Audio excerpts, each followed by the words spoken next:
ரட்சிப்பை நாங்கள் இழப்போமா அல்லது ஒரு முறை ரட்சிக்கப்பட்டால் நாங்கள் பரலோகம் போகலாமா? இது ஒரு பெரிய ஒரு விவாதம். இது ஆங்கிலத்தில் ஹார்மோனிய கொள்கை, கல்வினிச கொள்கைகளை வருகிறது. கல்வினிஸ் சொல்கிறார்கள் ஒரு முறை ரட்சிக்கப்பட்டால் நீங்கள் பரலோகம் போகலாம்.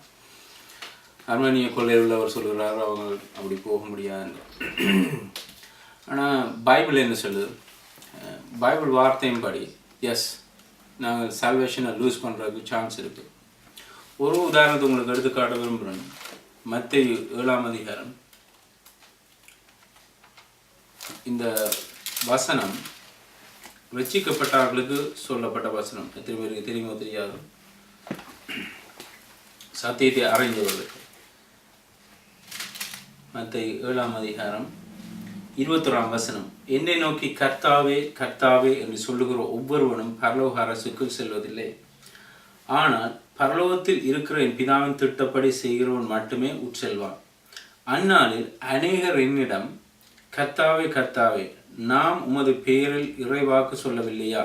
உமது பெயரால் பேய்களை துரத்தி பல அற்புதங்களை செய்யவில்லையா என்று சொல்வார்கள்.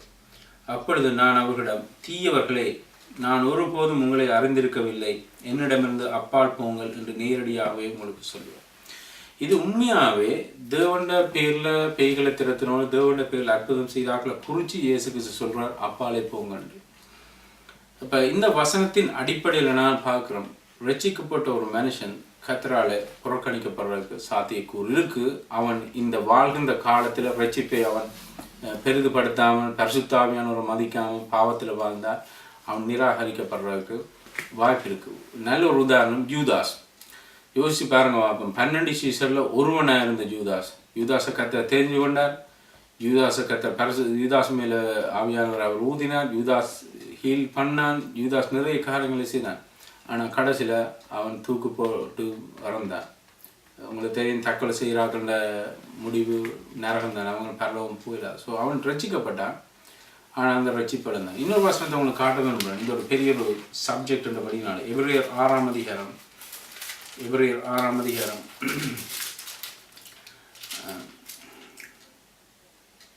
5வது வசனம்.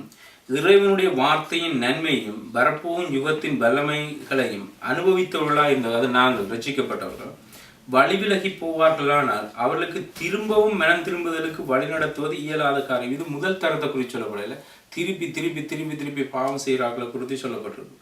அவர்கள் எல்லாவற்றையும் இழந்ததற்கு காரணம் அவர்கள் இறைவனின் மகனை திரும்பவும் சிலுவையில் அறைந்து அவருக்கு பகிரங்கமாய் அவமானத்தை ஏற்படுத்தியது. அப்போ ஒரு முறை ரட்சிக்கப்பட்டால் நாங்கள் அப்படியே ரட்சிக்கப்படுவோம், சால்வேஷன் லூஸ் பண்ண மாட்டோம் என்றது அது தவறானது.